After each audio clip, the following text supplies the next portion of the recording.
So, the reason why women are more prone to hopeless romantic relationships is because the emotional attraction part of the triangle that I said earlier, the emotional attraction part is rapport, that's empathy.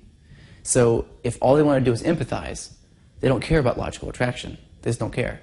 Their job is to supply this corner of the triangle, this empathy, this emotional attraction.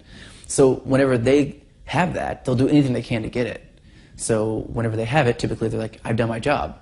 Now the problem is, if you have a weak man who doesn't know to supply the logical attraction side of everything, then he buys into the hopeless romantic idea too, and then they both end up, she ends up having to supply logical attraction later, which she has to then play the male gender role to do, and then all of a sudden you have switched gender roles and it doesn't work out.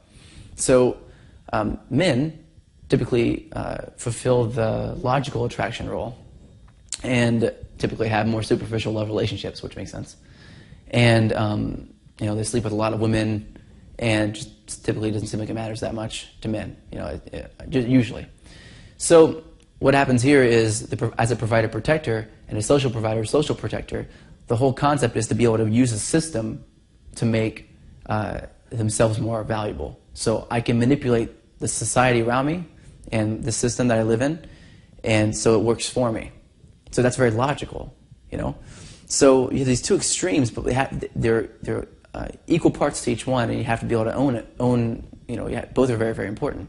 As soon as one starts to lack, the other person automatically will pick up this lack. Whenever that happens, there's a whole new slew of problems.